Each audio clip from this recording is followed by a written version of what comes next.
Today, let's read about oral candidiasis. Okay, so the main point is oral candidiasis. Oral candidiasis is caused by Candida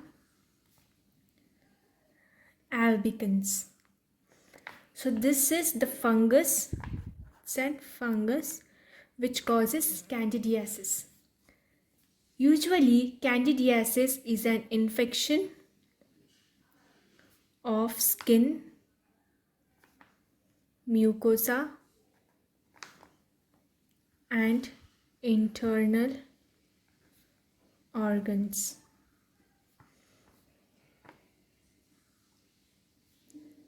It is normally an inhabitant of skin, gastrointestinal tract, oral and vaginal cavities. Moving on to the morphology.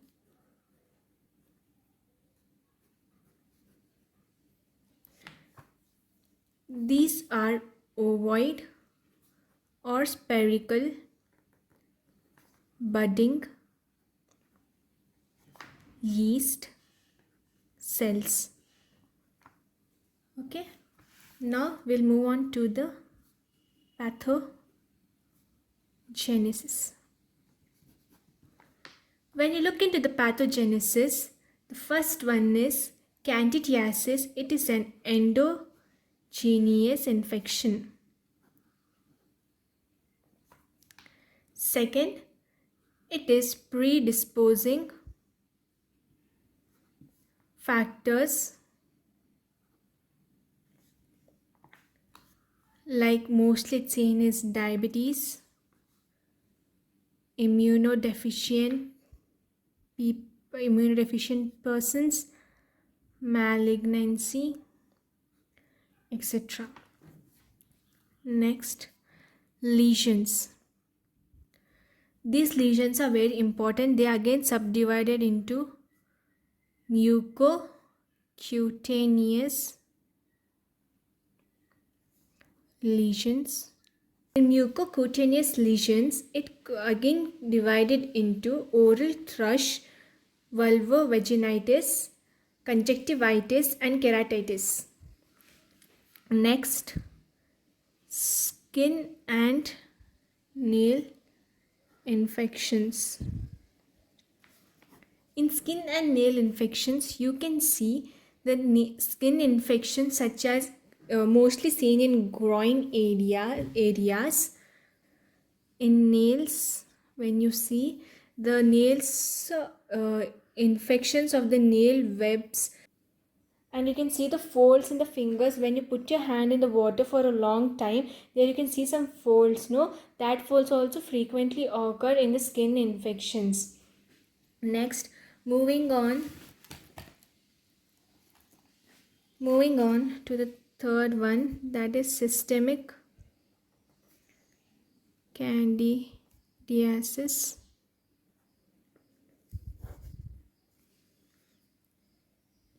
Here you can see urinary tract infection, meningitis, intestinal, that is GIT infection. Then you can see septicemia. Septicemia is usually the blood infection. When you go for the next one, that is oral manifestations. In these you can see thrush, chronic oral candidiasis, chronic mucocutaneous candidiasis, angular stomatitis, which is also called angular cheilitis, and circumoral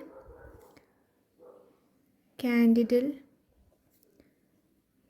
dermatitis.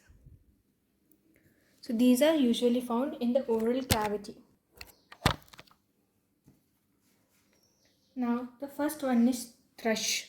This is pseudomembranous candidiasis, which is soft, white, slightly elevated plaques, frequently seen on gingiva, palate, and floor of mouth. So, and this thrush is very much common in HIV patients and patients in cancer undergoing chemotherapy or radiotherapy. Okay, so next is chronic oral candidiasis. In this chronic oral candidiasis, which is mainly caused due to the denture induced stomatitis. So this is mainly seen when due to the tight denture, when you make a denture for a patient, it holds on to the oral cavity. So the denture is tight fitted, which may prevent the contact of the underlying mucosa with saliva, which have antimicrobial properties. So there no saliva goes there, so there's growth of microorganisms and fungus, and hence it causes candidiasis there. Third one is chronic mucocutaneous candidiasis. That is both. It is intraoral and extraoral lesions may be seen. Extraoral lesions seen. In severe candidiasis of skin, nails and mucosa, this is developed. Next is angular stomatitis.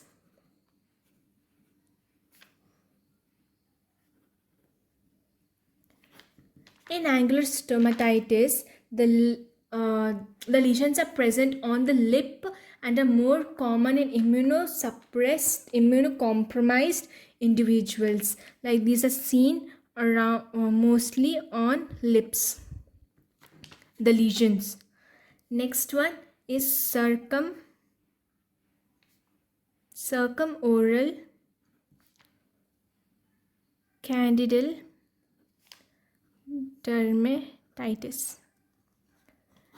In the name itself, it tells the lips and area around lips have lesions. Okay, now let's move on to the lab diagnosis. Lab diagnosis. In lab diagnosis, first one is direct microscopy. In this, what you do, the gram stained smears and KOH mounts form the lesions of the skin. Hence, it is gram positive yeast cells. Next, moving on to the second diagnosis, that is culture. When you grow this on culture media, these fungus are grown well in STA media. Second one, they grow well when it is kept in temperature of 25 to 37 degrees Celsius Within 24 hours, there's growth occurring. Cream colored, smooth, pasty colonies are seen.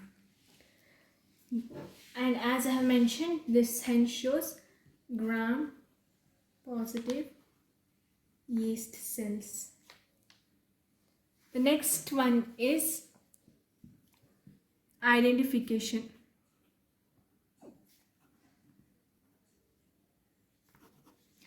In identification, the first one is germ tube test. This test is very important and frequently asked in your exam.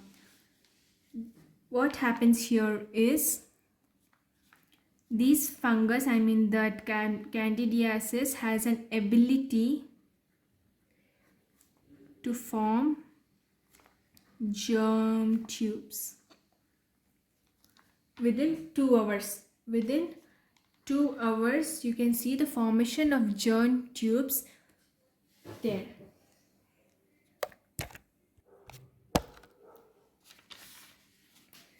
These germ tube, suppose this is the Candidiasis, it forms germ tube. This is germ tube.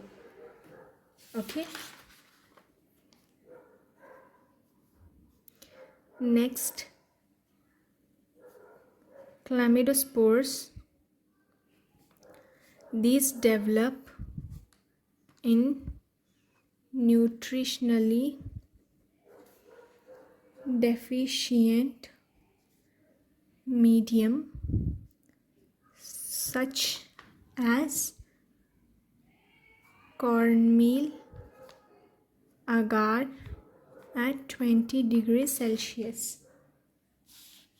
Next, let's move on to treatment. The treatment for this first one is predisposing factors are to be removed in all the cases. We have seen previously what are the predisposing factors. Next, polyene, which is also called niacin or imidazole, like miconazole, clostridimenazole, can be given in these infections. It can also be treated with the administration of amphotericin B with 5-fluorocytosine in the systemic infection. That's all about Candidiasis. Hope you liked the video. Thank you.